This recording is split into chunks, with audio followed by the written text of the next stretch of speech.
Hi friends, అందరూ ఎలా ఉన్నారు? మీరందరూ బాగుండాలని మనస్ఫూర్తిగా కోరుకుంటున్నా.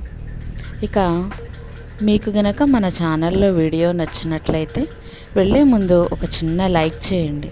అలాగనే సబ్స్క్రైబ్ చేసుకొని పక్కనే ఉన్న బెల్ కూడా కొట్టేయండి.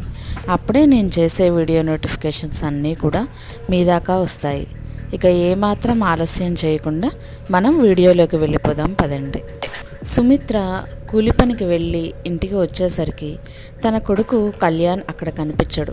ఇక రావడమే కళ్యాణ్ని అరుస్తూ లోపలికి వెళ్ళిపోతుంది సుమిత్ర.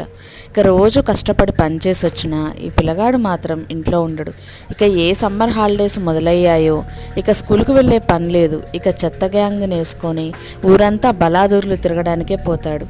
ఉదయం నేను పొలం పనికి వెళ్ళేటప్పుడు ఇంట్లో లేడు, ఇప్పుడు పొలం పని నుంచి వచ్చేసరికి ఇంట్లో లేడు అని అరుస్తూ ఉంటే పక్కింటి పార్వతి, ఏందే సుమిత్ర పొద్దుగూకులు నువ్వు కళ్యాణ్ని ఎందుకు అరుస్తూ ఉంటావు అని అంటూ ఉంటుంది. నీకు తెలియదులేమ్మా, వాడు ఇంట్లో అసలు ఉండడం లేదు. సమ్మర్ హాలిడేస్ వచ్చిన దగ్గర నుంచి ఏ పొద్దస్తమానం కూడా బయటే తిరుగుతూ ఉన్నాడు అని గునుగుతూ ఉంటుంది. ఈలోపు కళ్యాణ్ బయట ఆట నుంచి ఇంటికి రానే వస్తాడు. ఇక రావడమే తన ఒంటికి పట్టిన చెమట అంతా తుడుచుకుంటూ ఇక నాకు బాగా ఆకలేస్తుంది, అన్నం పెట్టు అని అంటాడు. దానికి సుమిత్ర వీరావేశంతో, నువ్వు బయట ఊర తిరుగుడు తిరిగేసి వస్తే నేను ఇంట్లో సమయానికి వండి పెట్టాలా? అసలు ఏమీ చెప్పకుండా ఎక్కడికి వెళ్తున్నావురా నువ్వు? ఎక్కడ పడితే అక్కడికి వెళ్తే కాళ్ళు విరగ్గొడతా అని అంటూ ఉంటే ఇక ఆ మాటలేవి పట్టించుకోకుండా కళ్యాణ్ తన ప్లేట్ తానే తీసుకువచ్చి అక్కడ ఉన్న అన్నం కూర అన్నీ కూడా ప్లేట్లో పెట్టుకొని తినడానికని బయటికి వచ్చి వరండాలో కూర్చొని తింటూ ఉంటాడు. ఇక పక్కనే ఉన్న పార్వతమ్మ వాళ్ళ పిల్లలకి కూడా అన్నం తినిపిస్తూ ఉంటుంది. ఇక వాళ్ళు చిన్నపిల్లలు కాబట్టి వాళ్ళకి స్టోరీస్ ఏవో ఒకటి చెబుతూ ప్రతిరోజు తినిపిస్తూ ఉండేది. కానీ ఈరోజు మాత్రం ఒక కొత్త స్టోరీ చెప్తాను, అది కూడా నిజమైనదే, ఇక మీరు బయటికి పోవద్దు అని చెప్పేసి చెప్పుకుంటూ స్టోరీ చెప్పబోతుంది. ఇక రోజు ఆమె తన పిల్లలకి చెప్పే స్టోరీస్ వింటూ కళ్యాణ్కి కూడా భోజనం తినడం అనేది అలవాటైపోయింది. ఇక ఆమె స్టోరీ స్టార్ట్ చేసే టైంకి కరెక్ట్గా ప్లేట్లో అన్నం కూర అన్నీ పెట్టుకొని వచ్చి అక్కడ కూర్చున్నాడు కళ్యాణ్. ఇక కళ్యాణ్ కూర్చొని వినడం ప్రారంభించాడు. అలానే పక్కనే ఉన్న పార్వతమ్మ కూడా వాళ్ళ పిల్లలకి కథ చెప్పడం ప్రారంభించింది. ఇక ఏం లేదు పిల్లలు, మీరు ఈ రోజు నుంచి బయటికి పోవద్దు. ఎందుకంటే మనకి దగ్గరలో ఉన్న ఒక స్కూల్ ఉంది కదా, ఆ స్కూల్లోనే మిమ్మల్ని కూడా జాయిన్ చేద్దాం అనుకున్నాను కదా. కానీ ఇప్పుడు ఆ స్కూల్లో సెలవులు ఇచ్చిన తర్వాత ఒక తల్లి కూతురు అక్కడికి వెళ్ళి చనిపోవడం జరిగింది, ఆత్మహత్య చేసుకొని. ఆ బిల్డింగ్ పై నుంచి కిందికి దూకి ఆ తల్లి కూతుళ్ళు చనిపోయారు. ఇక వాళ్ళిద్దరూ చనిపోయిన దగ్గర నుంచి ప్రతిరోజు కూడా అక్కడ విచిత్రమైన అరుపులు, కేకలు, అలానే దారిన పోయే వాళ్ళని కూడా ఇబ్బంది పెట్టడం, ఇవన్నీ కూడా జరుగుతూ ఉన్నాయంట. ఇక ఊరు వాళ్ళందరూ చెప్తూ ఉన్నారు, ఆ తల్లి కూతుళ్ళు దయ్యాలై అక్కడే సంచరిస్తున్నారని. మీరు ఏమాత్రం ఆడుకోవడానికైనా దేనికైనా ఆ చుట్టుపక్కలకు కూడా వెళ్ళవద్దు, అది గుర్తుంచుకోండి. అది మాత్రం నేను సీరియస్గా చెప్తున్నాను. మీరు అటువైపు వెళితే మాత్రం నేను ఊరుకోను. ఇక ఇది అబద్ధమేమో అనుకోకండి, ఇది మాత్రం 100% నిజం. పెద్దవాళ్ళు కూడా ఈ మాట చెప్పారు. అక్కడ రకరకాల అరుపులు వినిపిస్తున్నాయని, కేకలు వినిపిస్తున్నాయని, ఏడుపులు వినిపిస్తున్నాయని అని అంటూ ఉన్నారు. ఇక అర్ధరాత్రి అయ్యేసరికి అక్కడ కుక్కలు కూడా చాలా ఎక్కువ సంఖ్యలో చేరుకొని అరుస్తూ ఉన్నాయంట ఆ బిల్డింగ్ వైపు చూస్తూ. కాబట్టి మీరు ఏ మాత్రం అశ్రద్ధ చేయకుండా అటువైపుకు మాత్రం ఆడుకోవడానికి కానీ ఏ పనికైనా అటువైపు వెళ్ళొద్దు అని చెబుతూ ఉంటుంది. ఇక ఆ మాటలు విన్న కళ్యాణ్ కూడా గబగబా తింటాడు. ఎందుకంటే రోజుట్లాగా ఏదో కథలు కాకుండా ఈరోజు నిజమే అని చెప్పి దయ్యాలకు సంబంధించింది చెప్పేసరికి కళ్యాణ్కి కూడా భయమేస్తుంది. అందుకని తన ప్లేట్లో ఉన్నది మొత్తం కూడా వెంటనే తినేసి ఇక ఆ ప్లేట్ పక్కన పెట్టి మళ్ళీ ఫ్రెండ్స్తో ఆడుకోవడానికి వెళ్ళిపోతాడు. ఇక అలాగా సమ్మర్ హాలిడేస్ మొత్తం కూడా కళ్యాణ్ ఆటలో పడి ఈ విషయాలన్నీ కూడా మర్చిపోతాడు. ఇక స్కూళ్ళు స్టార్ట్ అయిపోతాయి. కళ్యాణ్ వాళ్ళు వెళ్ళే స్కూల్ కూడా ఇప్పుడు ఏదైతే చెప్పానో ఆ స్కూల్ని దాటి ముందుకు వెళ్ళాల్సి వస్తుంది. కానీ తన ఫ్రెండ్స్తో పాటు సైకిళ్ళ మీద అందరూ చట్టాపట్టాలు వేసుకుంటూ లంచ్ బాక్సులు ప్యాక్ చేసుకొని అందరూ కూడా మాట్లాడుకుంటూ సరదాగా ఆట పట్టించుకుంటూ సైకిళ్ళ మీద స్కూల్కి వెళ్ళొస్తుంటారు. ఇక ఒకరోజు ఊళ్ళో వర్షాలు విపరీతంగా పడతాయి. తెల్లారి స్కూల్కి వెళ్ళడానికి అందరూ కూడా రెడీగా లేరు. ఇక కళ్యాణ్ మాత్రం ఒక్కరోజు కూడా స్కూల్కి సెలవంటూ పెట్టడు. ఎందుకంటే తనకి ఆటల మీద ఎంత ఇష్టమో చదువు మీద కూడా అంతే ఇష్టం. చదువులో కూడా మంచి పేరు తెచ్చుకునేవాడు. ఎప్పుడూ కూడా క్లాస్ ఫస్టే వస్తూ ఉండేవాడు. అందుకని ఏ ఒక్కరోజు కూడా స్కూల్కి సెలవు పెట్టాలన్న ఆలోచన కూడా కళ్యాణ్కి రాదు. అందుకని మిగతా పిల్లలు ఎవరూ రాకపోయినా సరే తను మాత్రం వెళ్ళాలని నిర్ణయించుకొని మళ్ళీ లంచ్ బాక్స్ తీసుకొని ఒక్కడే సైకిల్ మీద వెళ్ళిపోతాడు. ఇక స్కూల్ మొత్తం అయిపోయిన తర్వాత మళ్ళీ తిరుగు ప్రయాణం మొదలు పెడతాడు. అలా తను వెళ్ళిన స్కూల్ నుంచి కొద్ది దూరం ముందుకు వచ్చేసరికి తన టైరు బురదలో ఇరుక్కుపోయి అలాగనే పంచర్ అయిపోతుంది. అలా అయ్యేసరికి దగ్గరలో ఉన్న ఒక మెకానిక్ షాప్ దగ్గరికి తోసుకుంటూ సైకిల్ని తీసుకొని వస్తాడు కళ్యాణ్. అతను ఆ సైకిల్ని చూసిన తర్వాత, ఇప్పుడు ఈ వర్షంలో నేను ఏమీ రిపేర్ చేయలేను, అది కూడా పంచర్ అయింది, సరి చేయాలి, కాబట్టి ఈ సైకిల్ని ఇక్కడే ఉంచి నేను వేరొక సైకిల్ని ఇస్తాను, నువ్వు ఆ సైకిల్ మీద వెళ్ళిపో బాబు అని చెబుతూ ఉంటాడు ఆ మెకానిక్. ఇక ఏం చేసేది లేక వెనక్కి వెళ్ళిపోదామన్నా కానీ అది స్కూల్కి వెళ్ళి అక్కడ ఏమీ చేయలేరు. అలా అని ముందుకు వెళ్ళాలంటే సైకిల్ లేకుండా నడక ప్రయాణంతో ఎంతసేపటికి ప్రయాణం సాగదు, ముందుకు వెళ్ళలేడు. ఆ విషయం తెలుసు కాబట్టి ఇక కళ్యాణ్ తన ఫ్రెండ్స్ అన్నా వస్తే వాళ్ళ సైకిళ్ళ మీద అన్నా వెళ్ళేవాడు. ఎవరూ లేకపోయేసరికి, ఏ దారి లేకపోయేసరికి తప్పక మెకానిక్ ఇచ్చిన సైకిల్ తీసుకొని బయలుదేరతాడు అక్కడి నుంచి. తన సైకిల్ ఆ మెకానిక్ షెడ్లోనే ఉంచేసి రిపేర్ చేయమని చెప్తాడు. ఇక తెల్లారి తన సైకిల్ రిపేర్ చేసి ఉంచేసరికి డబ్బులు అలాగనే ఆ మెకానిక్ ఇచ్చిన సైకిల్ని వెనక్కి తీసుకొని రమ్మని చెప్తాడు మెకానిక్. ఇక తన మాటకి సరే అని తన సైకిల్ని అక్కడే షెడ్లో ఉంచి మెకానిక్ ఇచ్చిన ఆ కొత్త సైకిల్ని తీసుకొని బయలుదేరతాడు. అలా కొద్ది దూరం ముందుకు వచ్చేసరికి ఆ సైకిల్కి కూడా బురదలో ఇరుక్కుపోయి ఇక ఆ చైన్ కూడా వీల్స్ నుంచి పక్కకు జరుగుతుంది. అలా జరిగేసరికి తను ఎంతసేపు తొక్కినా కానీ సైకిల్ టైర్లు ముందుకు కదలవు. ఎందుకంటే చైన్ ఊడిపోయింది కాబట్టి తను తొక్కినా ఉపయోగం లేదు. ఇక సరే ఈ రోజుకి ఇలా తోసుకుంటూ వెళ్ళంది తప్పదు. ఎందుకంటే దారి మొత్తం కూడా అది సిమెంట్ రోడ్డు కాదు, అది పల్లెటూరు కావడం వల్ల మొత్తం కూడా రోడ్డు మొత్తం కూడా మట్టి రోడ్డు అయి ఉండి బురదంతా అక్కడే ఇరుక్కుపోతుంది, పేరుకుపోయే గుంటల్లాగా అవుతూ ఉంటుంది. ఇక చేసేది ఏమీ లేక సరే ఈ పూటకి ఇలానే తోసుకుంటూ వెళ్ళిపోదామనుకొని ఆ సైకిల్ని తోసుకుంటూ ముందుకు వస్తాడు. ఇక అక్కడికి వచ్చేసరికి కళ్యాణ్ పక్కకి తిరిగి చూసేసరికి ఏదైతే స్కూల్ గురించి పక్కింటి పార్వతమ్మ చెప్పిందో ఆ స్కూల్ రానే వచ్చింది.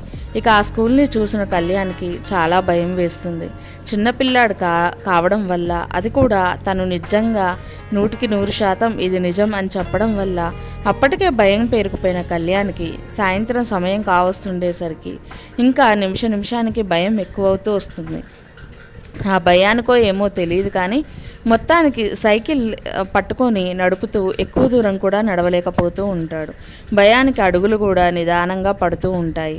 ఇక కరెక్ట్గా ఆ స్కూల్కి ఎదురుగా నిలబడతాడు కళ్యాణ్. అలా ముందుకు అడుగు వేస్తుంటే అడుగు ఇంకా అసలు ముందుకి పడడం లేదు. ఎవరో కూడా వెనక నుంచి చెయ్యి వేసి లాగినట్టుగా అనిపిస్తూ ఉంటుంది. ఇక అలా అనిపించేసరికి కళ్యాణ్ భయంతో గట్టిగా అరుస్తూ ఉంటాడు. అంతా అరిచినా కానీ చుట్టుపక్కల ఎవరూ లేకపోవడం వల్ల ఇక ఎవరూ పట్టించుకోకుండా ఎవరికీ తెలియకుండా ఉంటుంది. ఇక కళ్యాణ్కి కూడా ఆ విషయం తెలుస్తుంది. ఇప్పుడు ఎలాగా ఇక్కడి నుంచి బయటపడ్డం, ఏం చెయ్యాలి? సైకిల్ పడేసి వెళ్ళిపోదామంటే తెల్లారి మళ్ళీ ఆ సైకిల్ తెచ్చి మెకానిక్ వాళ్ళకి ఇచ్చేసేయాలి, లేదా ఇక్కడే ఉండి సైకిల్ రిపేర్ చేయించుకోవాలి. వెనక్కి వెళ్ళన్నా వెనకాలైనా సరే వెళ్ళాలన్నా చాలా దూరమే ఉంది.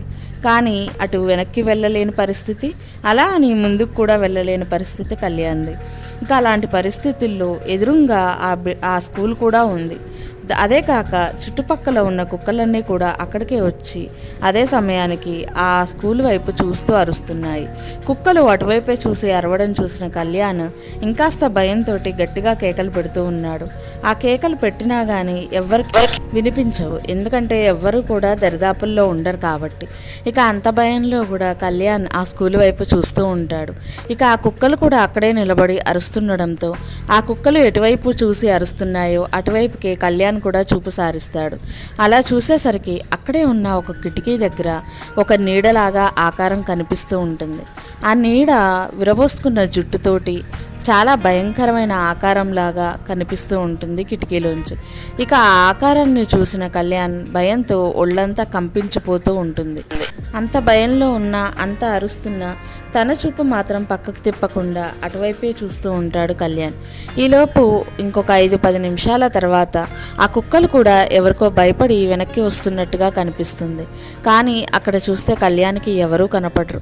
ఆ కుక్కలు మాత్రం భయంతో వెనక్కి 2 అడుగులు ముందుకు 2 అడుగులు వేస్తూ ఉంటాయి. అది ఎలా ఉందంటే, తనకి ఎవరైనా కుక్కలకి ఎదురుగా వచ్చి అరిస్తే అవి భయపడి 2 అడుగులు వెనక్కి వేసి మళ్ళీ మీదికి వస్తుంటే ఎలా ఉంటుందో అలా ఉంటుంది. కానీ అక్కడ కళ్యాణ్కి మాత్రం ఏం కనిపించట్లేదు. కుక్కలు మాత్రం చూపు తిప్పుకుంటూ అరుస్తూ ఉన్నాయి. ఇక అలా చూసిన కళ్యాణ్ ఆ మనిషి ఎవరో, ఆ దయ్యం ఏదో ఇటువైపు వస్తూ ఉన్నట్టుగా ఉంది. అందుకని ఆ కుక్కలు అలా చూస్తూ అరుస్తున్నాయి అని అనుకుంటూ ఉంటాడు. ఇక తనకున్న శక్తిని మొత్తం ఉపయోగించి ఆ సైకిల్ని ముందుకు నడపాలని చూస్తాడు. ఇక ఆ ప్రయత్నం తనకు అనుకూలంగా సాగి 2 అడుగులు ముందుకు వేయగలుగుతాడు. ఇక అలా వేసిన తర్వాత ఎటుగుడు ఇంకా ఫాస్ట్గా వెళ్ళాలి అని అనుకుని ఇంకొద్ది దూరం ముందుకి స్పీడ్గా నడుస్తాడు. కానీ ఈలోపు ఎవరో వెనకాల సైకిల్ పట్టుకొని వేగంగా వెనక్కి లాగినట్టుగా అనిపిస్తుంది కళ్యాణ్కి. కానీ వెనక్కి తిరిగి చూస్తే ఎవరూ ఉండరు. కానీ ఆ కుక్కలు మాత్రం గుంపులు గుంపులుగా కళ్యాణ్ వెనకాలే వస్తూ ఉంటాయి అరుస్తూ. ఇక కళ్యాణ్కి అర్థమైపోతుంది ఆ దయ్యం తన దగ్గరగా వచ్చిందని. వాటిని చూసి ఆ కుక్కలు అలా అరుచుకుంటూ తన వెనకాలే వస్తున్నాయని ఆ భయంతో ఇంకాస్త ఏం చేయాలో అర్థం కాని పరిస్థితుల్లో పడిపోతాడు కళ్యాణ్. కానీ ఆ కుక్కల అరుపులకి కళ్యాణ్ అరిచే భయంకరమైన అరుపులు ఎవ్వరికీ వినిపించవు. అది తన అరుపు తానకే వినిపించనంతగా నోరు పట్టుకుపోతుంది. ఇక గొంతు కూడా బొంగురుపోతుంది. ఎందుకంటే ఇప్పటిదాకా కళ్యాణ్ భయంతో చాలాసేపే అరుస్తూ ఉన్నాడు. కానీ ఆ అరుపులు ఎవరికి వినిపించట్లేవు. ఇక భయంతో ఆ గొంతు కూడా బొంగురుపోతుంది. ఇక మళ్ళీ వెనక్కి తిరిగి చూస్తాడు కళ్యాణ్. కుక్కలు అలానే ఆ దయ్యం ఏమైనా వెనకాలొస్తుందేమోనని. ఇక కుక్కలు మాత్రం అలానే వెంటపడి వస్తూ ఉంటాయి. కానీ ఈసారి ఏదో నీడ కళ్యాణ్కి కనిపిస్తూ ఉంటుంది. కుక్కలకి ముందుగా ఎత్తుగా ఆకారంలో విరబోసుకున్న కురులతోటి ఏదో నీడ ఆకారంలో కనిపిస్తుంది. అలానే కుక్కల వెనక వైపున ఎవరో చిన్నపిల్ల ఆకారంలో ఒక నీడ కనిపిస్తూ ఉంటుంది. ఇక కళ్యాణ్కి పార్వతమ్మ చెప్పిన స్టోరీ గుర్తొస్తుంది. తల్లి కూతుళ్ళు అక్కడ దయ్యాలయ్యి మనుషుల్ని ఇబ్బంది పెడుతున్నారు అని. ఇక వాళ్ళిద్దరినీ చూసిన కళ్యాణ్ ఫిక్స్ అయిపోతాడు. ఇక ఆ దయ్యాలు తన వెంటే వస్తున్నాయని, ఇక ఈరోజు తనను వదలవని. చుట్టూ చూస్తే చీకటి కమ్ముకుంటూ ఉంటుంది. అది మామూలు పల్లెటూరు కావడం వల్ల వీధి లైట్లు కానీ ఏవీ ఉండవు ఆ ఊర్లో. ఇక ఎవ్వరూ కూడా అటువైపు నుంచి ఇటు కానీ ఇటువైపు నుంచి అటు కానీ వెళ్ళేవారంటూ లేరు. అది కూడా ముందు రోజు పడిన భారీ వర్షాల కారణంగా రోడ్లన్నీ గుంతలు పడి బండ్లు కానీ ఏవీ కానీ వెళ్ళడానికి అనుకూలించవు. కాబట్టి అటువైపు ఎవరూ కూడా తొందరగా రారు. ఇక కళ్యాణ్ ఈరోజు నేను ఈ దయ్యాల చేతుల్లో అయిపోయినట్టే, నన్ను ఈ దయ్యాలు వదలవు, ఏం చెయ్యాలి అని అనుకుంటూ బాగా ఏడుస్తూ ఉంటాడు. తన గురించి తన మరణం ఫిక్స్ అన్నట్టుగా తనకు అర్థమైపోయి బాగా ఏడుస్తూ ఉంటాడు ఏమీ చేయలేక. ఆ కుక్కలు మాత్రం కళ్యాణ్ వెనకాలే అరుస్తూ ముందుకొస్తూ ఉంటాయి. ఈలోపు ఇంకా ముందుకి అడుగు వేయాలన్నా కానీ కళ్యాణ్కి భయంతో అడుగు పడడం లేదు. ఏం చెయ్యాలో అర్థం కాక అక్కడే కింద కూర్చుండిపోతాడు. సైకిల్ కింద పడిపోతుంది. అక్కడే కూర్చొని కాళ్ళు ముడుచుకొని చేతులతో దండం పెడుతూ, నన్ను వదిలేయండి, నేను వెళ్ళిపోతాను, నా వెనకాల మీరెవరూ రాకండి, దయచేసి నన్ను వదిలేయండి, నేను ఇంకెప్పుడు ఇటువైపు రాను, మీకు దండం పెడతాను, నన్ను వదిలేయండి అని బాగా ఏడుస్తూ వెక్కిళ్ళు పెట్టుకుంటూ ఏడుస్తూ ఎవరినో బతివిలాడుతున్నట్టుగా కళ్యాణ్ అలాగా దండం పెట్టి బతివిలాడుతూ ఉంటాడు. ఎందుకంటే తన మొర వినైనా ఆ దయ్యాలు కళ్యాణ్ని వదిలేస్తాయని ఒక ఆశ కళ్యాణ్కి. అందుకని బాగా ఏడుస్తూ, ఇంకా నేను అరవలేను, మీకు దండం పెడతాను, మీరు వెళ్ళిపోండి ఇక్కడి నుంచి అని అంటూ ఉంటే ఈలోపు కళ్యాణ్ భుజం మీద ఎవరో చేయి పెట్టి గట్టిగా నొక్కినట్టు అనిపిస్తుంది. ఇక ఆ భయానికి ఇంకాస్త గట్టిగా, చాలా గట్టిగా కళ్యాణ్ కేకలు పెడతాడు. అలా కేకలు పెట్టి చెయ్యి వేసిన చేతిని అలా పక్కకు నెట్టేసి వెనక్కి జరుక్కుంటూ అరుచుకుంటూ తన కన్నీళ్లతో నిండిపోయిన తన కళ్ళను తుడుచుకొని లేచి చూస్తాడు. ఎదురుగా చూసేసరికి పక్కింటి పార్వతమ్మ వాళ్ళ భర్త. తనని చూసి ఒకేసారి అంకుల్ అనుకుంటూ వచ్చి వాటేసుకుంటాడు కళ్యాణ్. ఇక అతను ఇతన్ని చూసి, ఎందుకు అలా ఏడుస్తున్నావు కళ్యాణ్? ఎప్పుడు ధైర్యంగా ఉండే నువ్వు ఏమైంది? అంతలా భయపడినట్టుగా అనిపిస్తుంది. కింద కూర్చొని ఎవరికి దండం పెడుతున్నావు? ఎందుకు అంతలా ఏడుస్తున్నావు అని అంటూ ఉంటాడు. ఇక కళ్యాణ్కి నోటి నుంచి మాట రాదు. అది కూడా అంతసేపు అరిచిన అరుపులకి గొంతంతా బొంగిపోవడం వల్ల ఇక ఏమీ మాట్లాడలేకపోతాడు. కానీ కళ్ళల్లోంచి మాత్రం భయానికి ఎక్కువగా ఏడుస్తూ ఉంటాడు. ఇక తన కన్నీళ్ళను తుడిచిన అతను, సరే ఇంక నువ్వేమీ భయపడకు, దా మనది ఎద్దుల బండి ఉంది, దాని మీద ఎక్కి వెళ్ళిపోదాన్రా, ఇంకా నువ్వేమీ ఆలోచించకుండా ఎక్కువ అని తన ఎద్దుల బండి మీద కళ్యాణ్ సైకిల్ని అలానే కళ్యాణ్ని కూర్చోబెట్టుకొని బయలుదేరుతాడు అతను. ఇక అలా బయలుదేరేటప్పుడు అతను మాత్రం ఎద్దుల దగ్గర కూర్చొని కొడుతూ ముందుకు తోలుతూ ఉంటాడు. ఇక వెనకాలే కూర్చున్న కళ్యాణ్ తన చూపుని వెనక వైపు సారిస్తూ ఉంటాడు. వెనకాల ఆ నీడలు కూడా తన వెనకాలే వస్తున్నట్టుగా అనిపిస్తుంది. ఇక కుక్కలు కూడా విపరీతంగా అరుస్తూ ఆ బండి వెనకాలే వస్తూ ఉంటాయి.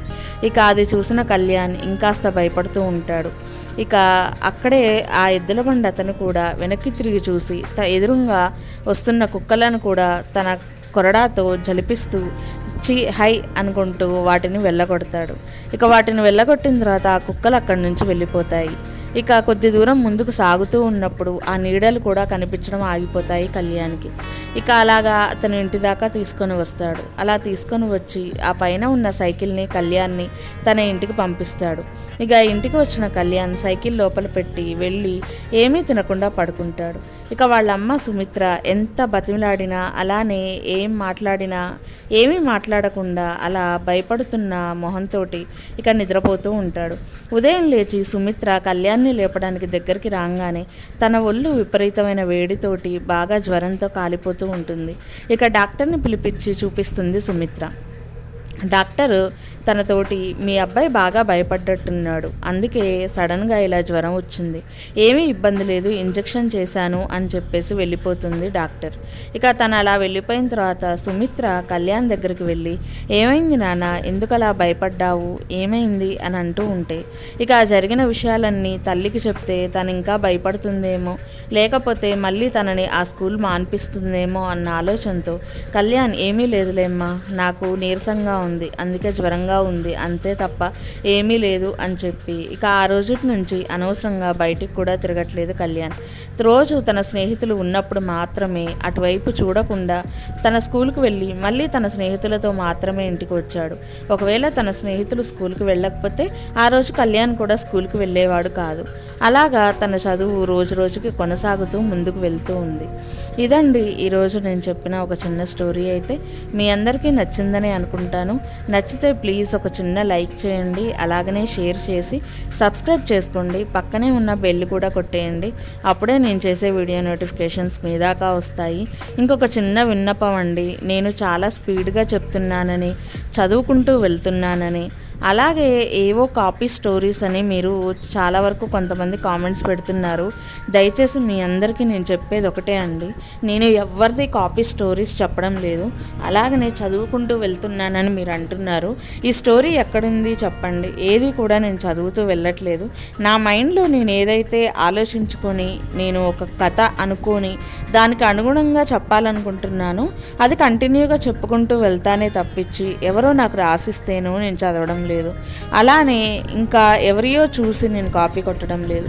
దయచేసి ఒకరి కష్టాన్ని ఇలా తక్కువ చేసి చూపించడానికి ప్రయత్నించకండి. మీరు పూర్తిగా నా కథంతా విన్నాక ఇదే కథ అవతల దాంట్లో ఉన్నట్టయితే అప్పుడు మీరు ఆలోచించండి. కానీ నేను ఎవరిది చూడడం లేదు, అలాగనే ఎవరిది చదవడం లేదు కూడా. దయచేసి నా కష్టాన్ని మీరు మాత్రమే గుర్తించండి. ఇది నేను ఇప్పుడే కొత్తగా మొదలుపెట్టిన ఛానల్ కాబట్టి నేను ఇలా మాట్లాడుతున్నాను. ఒకవేళ నాకు కొన్ని రోజులు అలవాటైన తర్వాత నేను నిదానంగా అలాగనే సౌండ్ లెవెల్స్ కానీ బ్యాక్గ్రౌండ్ మ్యూజిక్స్ కానీ పెట్టడానికి నా వంతు ప్రయత్నం నేను చేస్తాను. కానీ కొన్ని రోజులు నాకు ఇలాగ చెప్పడం అలవాటైతే కావాలి కదా. అందుకే నేను ఇలా చెప్తున్నాను. దయచేసి నన్ను అర్థం చేసుకోండి. చాలామంది అర్థం చేసుకున్న వాళ్ళు కూడా ఉన్నారు. స్టోరీ బాగుందని, మంచిగా చెప్పారని, గొంతు మంచిగా ఉందని ఇలా కాంప్లిమెంట్ ఇచ్చిన వాళ్ళందరికీ నా ధన్యవాదాలండి.